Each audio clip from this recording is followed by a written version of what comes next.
Oh, come all ye faithful, joyful and triumphant. Oh, come ye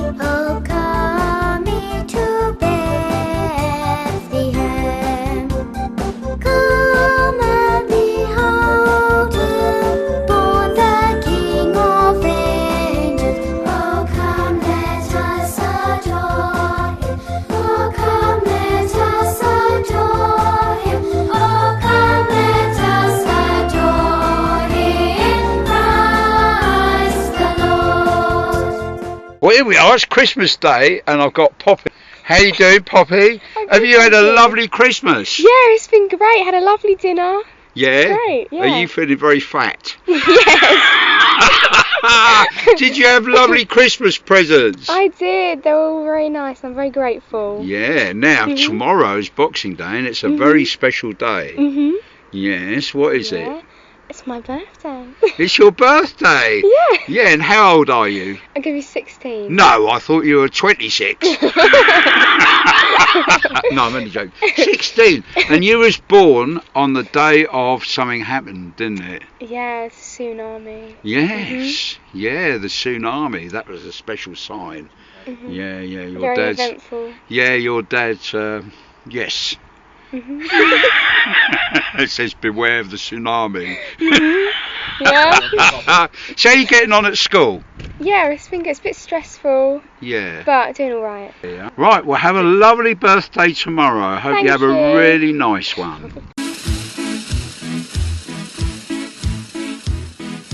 Hey, Mr. Churchill comes over here to say we're doing splendidly.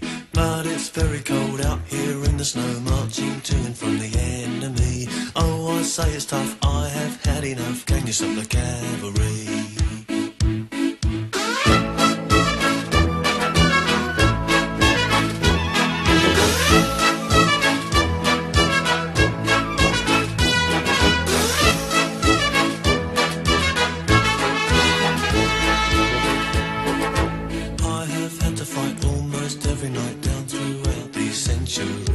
That is when I say, oh yes, yet again, can you stop the cavalry?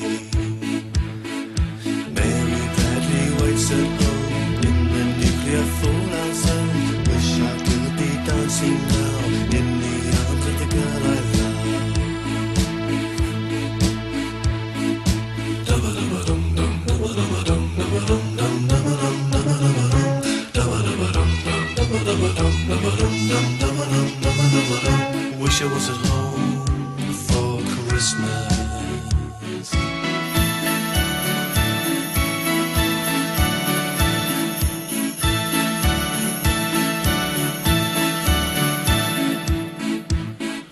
Bang, that's another bomb on another town. Wilders are and Jim have tea.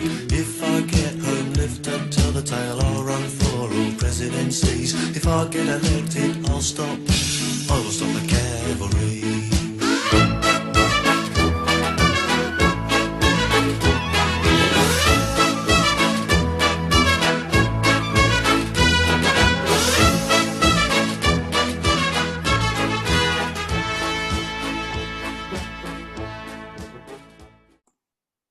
Hi Ian, how are you?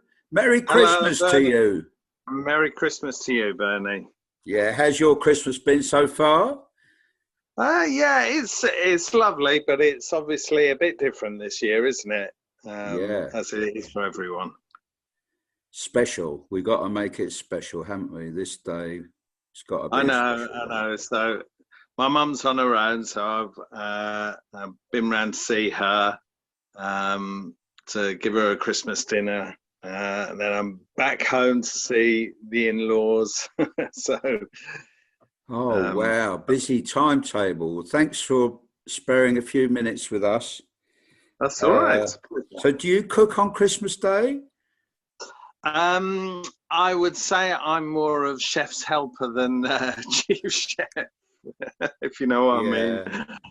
I stir the gravy and I'm the waiter, that kind of thing. Oh, that's excellent. Stuffing. Oh, stuffing. I can do stuffing. Oh, yeah. Excellent. Excellent. So, do you have any special memories from Christmases past?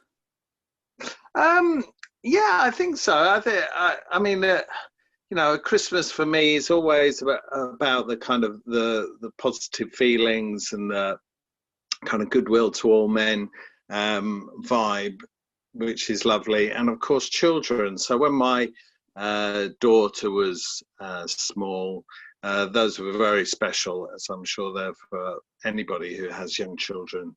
And I remember in particular one Christmas Eve, we put out a mince pie and a carrot, of course, mince pie for Santa and a carrot for Rudolph, and something to warm Santa on his journey, of course, a nice little tipple of something.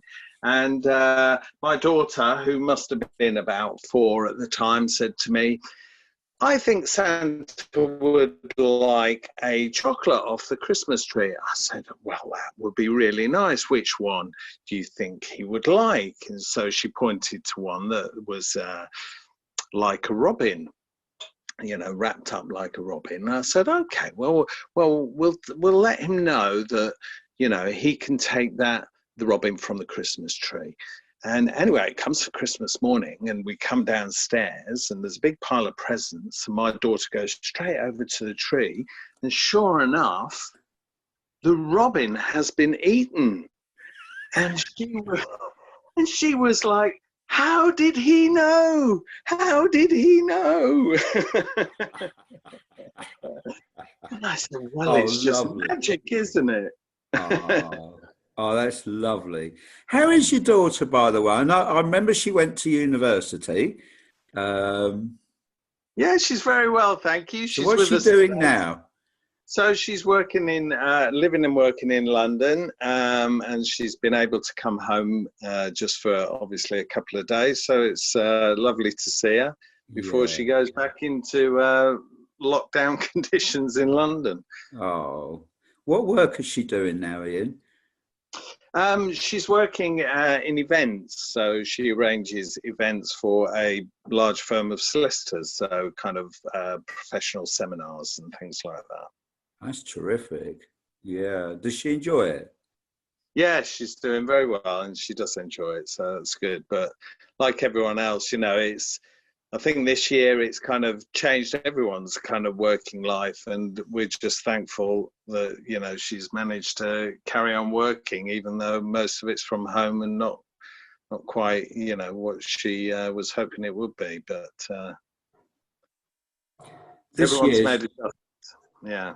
We just couldn't have predicted what was going to happen. This time last year, we just had no concept of what was going to happen this year. And how's it been for you this year? You and your wife, I should say. How's it been for the both of you? Massive change. It's been a change. My wife works for the NHS, so she's obviously been very busy, carrying on. Not as normal, but obviously she's been going to work and been extremely busy, as you can imagine. And I've been very busy, but of course I've been at home.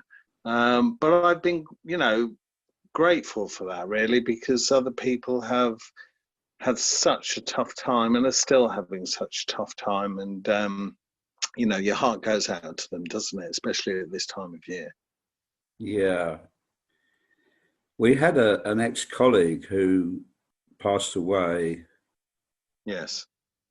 Very early on during the COVID, didn't we? And it came as a big shock to our community, didn't it? He was one of the first to go, wasn't it? It was very sad. Yeah. And it kind of, it just brings home how serious the situation is, really, doesn't it? When you hear and are touched by those kind of things.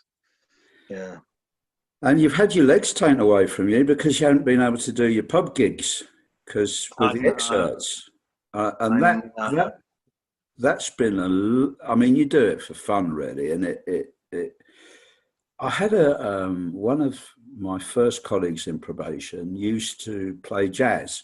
He was a great Oh, saxophone player, but all that stress from work used to come out in his saxophone during his gigs. And I guess it's the same for you with the excerpts. Is all that stress that you build up at work just all goes, doesn't it, when you play with your excerpts band, doesn't it? It's yeah, absolutely. I mean, it's I always referred to it as my therapy, and it is. If for those of us who are fortunate enough to play a musical instrument, it is just the best way, especially when you can share that experience with other people, with other musicians and singers and things. So it's just the best thing. So it's been tough not to be able to play. We have managed to practice on 4 or 5 occasions, kind of during the more relaxed times of the lockdown. But obviously, yes, we haven't been able to play the gigs, and the gigs are so important, not only for us, of course, as getting that kind of the feedback and the energy that those kind of events bring about, but for the audiences, because they just love it, of course. And so many people, and all the pubs is just struggling so much, and again, you just feel for them, really. we miss you down at the Jungle Bar, Hertford. We really do. I mean, there's some light at the end of the tunnel now, isn't there? So we're hopeful, next year's going to be better for all of us, really. Well, you and Mark, because you're in 2 bands, of course. You're in the Metronauts with Mark, and you and the Metronauts are absolutely amazing. And of course, I guess Mark's been in your little bubble, and you've been very creative, you two, haven't you? And He's not in my bubble, actually. Sorry, he's not in my bubble. What a shame. Yeah, I know. So we've, obviously we've been able to go for walks together and things like that. But we haven't actually been able to sit in a room together to do music because of the restrictions, basically. all these top people, politicians and people, that read the news and that have all been breaching these conditions. And there you go, dear listeners. Ian's been abiding by them, by the book, which, he hasn't even been getting together with his mate, Mark. Well, I wanted to be good for Santa, didn't I? So, I had to make sure. Anyway, I'm going to talk about one of my Christmas memories. What was the year of the Apollo landing? 69. 69. Well, 1968 was a very memorable year.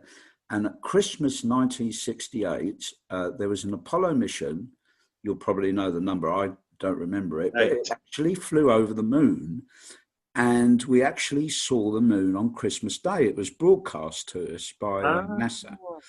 And we saw on our black and white tellies the moon's surface for the first time, and it was very exciting. Yeah, I bet.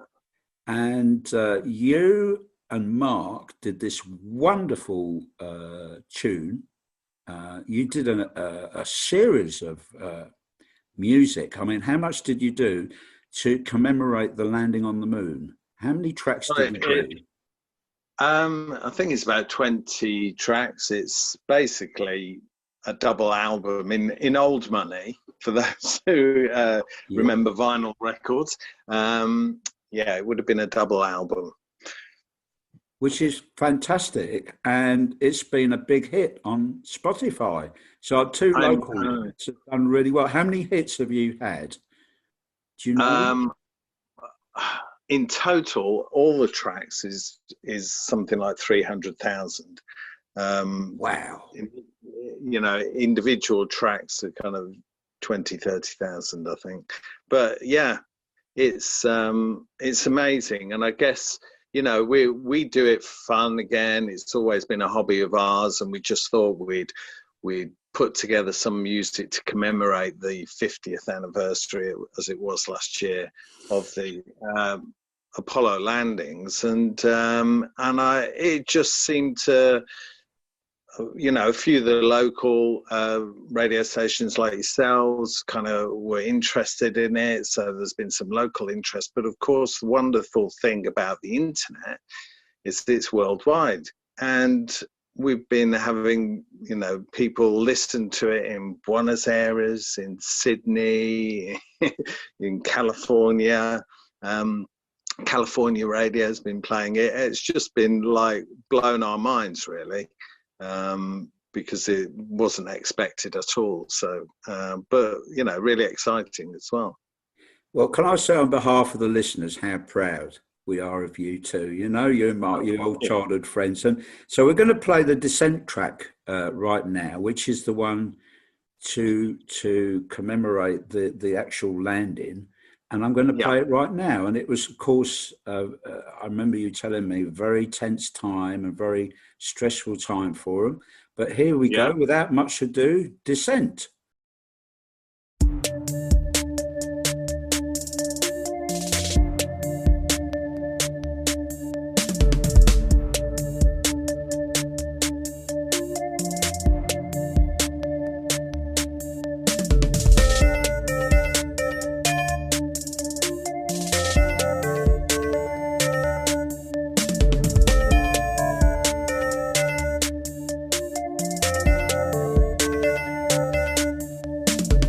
Looking out the window, watching as the sun goes down.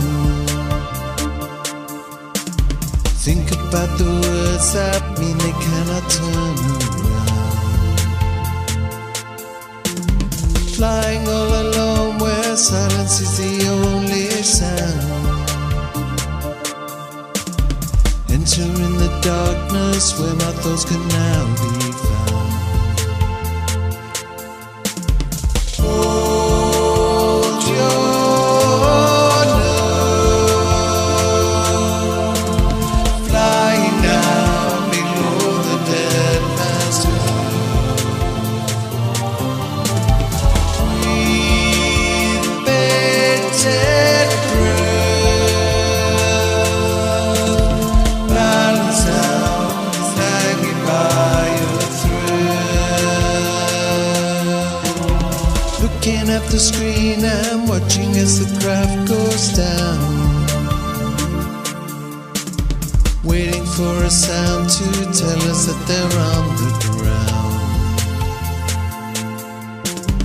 Can't be really sure that they're gonna be safe and sound. Has the world ways to see if they can now touch down. Hold your nerve, flying down below the dead man's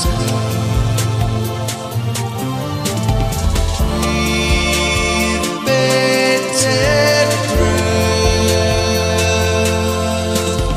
balance out, hanging by your thread. Altitude velocity light, 8.5 down, 220 feet, 15 forward. 11 forward, coming down nicely, 200 feet, 4.5 down, 5.5 down. Within 50 feet, 6.5 down, 5.5 down. 9 forward, 20 feet. 100 feet, 3.5 down, 9 forward. 5%. How many bites? 75 feet. That's looking good. Down a half.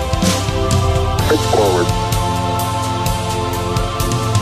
60 seconds. Lights on. Down 2.5. Forward. Forward. 40 feet. Down 2.5.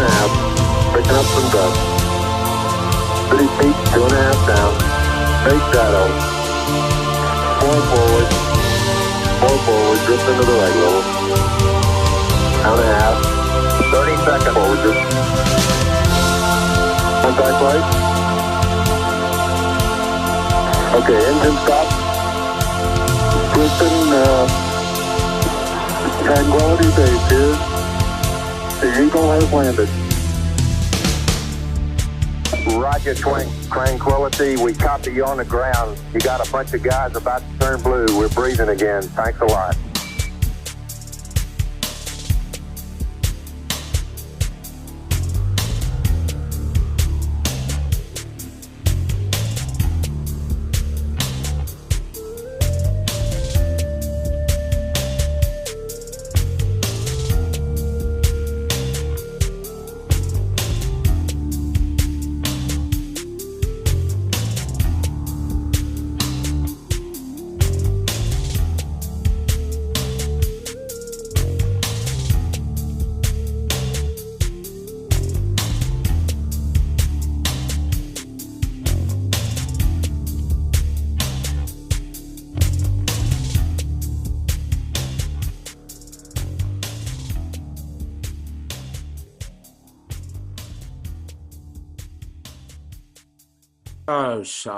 Moving.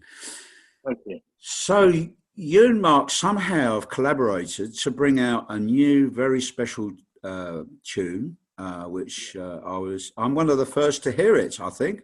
You are, Bernie. And we're going to be the first to play this on radio exclusive. It is. This is our radio exclusive, and you brought this specially out for Christmas. Do you want to explain what it's all about for us? Well, we had this, like I say, Mark and I haven't been able to get together this year, but of course, again, with the wonders of modern technology, we can share things via the internet to each other. So we had this kind of tune going around, and I just decided that it needed finishing off, and you know, you couldn't help but be influenced by what's been happening this year, and in particular the courage, bravery, and the dedication of our NHS, which, you know, so often gets taken for granted, I think. And it was lovely that, you know, people began to take notice of, you know, how dedicated these people are that look after us when we're not well. And so it was appropriate that the song was kind of, I suppose it's more of a universal song, but we just felt it fits the kind of mood of being grateful for, you know, the NHS as a thing, and something that this country is rightly very proud of. And its title?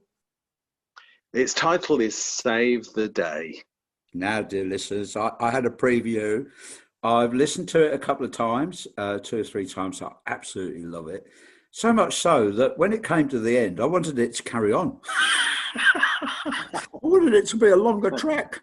And it's quite long anyway for a single. I think it's nearly 4 or 5 minutes long, which normally singles these days are only a couple of minutes, 2 or 3.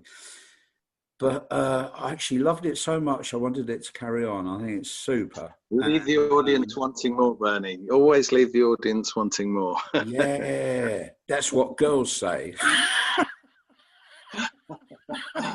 That's what the girls tell me about their strategies with men. So it's absolutely lovely. And I think it should... we'll get rid of the Holby City theme tune. We'll have Save the Day instead. And I'm sure listeners will agree. We're going to hear it right now. And Merry Christmas to you, Ian. Yes, here Merry Christmas to you, Bernie, and all your listeners. Oh, thank you so much. Here we go, listeners. Save the Day.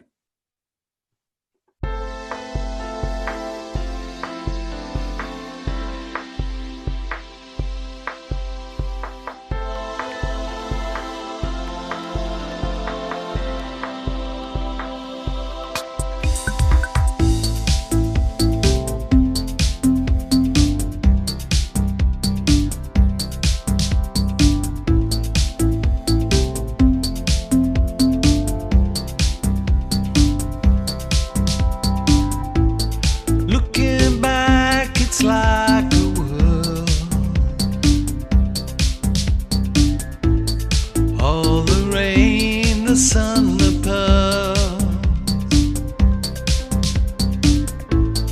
Thought that I was in control, not stumbling round like a newborn foal. Peeling back the outer layers from outside, coming over the hill to save the day.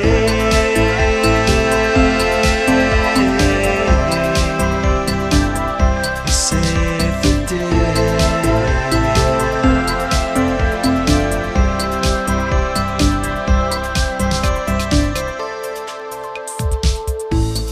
Always thought the day would come. I didn't doubt it for very long. Misplaced confidence aside, you arrived in the nick of time. Some bravado that remains with me right now was crumbling inside. You saved the day.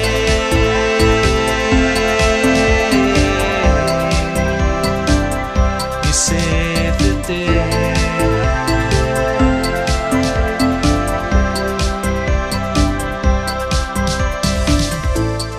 Where tomorrow takes me, in the hands of maybe, certainty will always fall.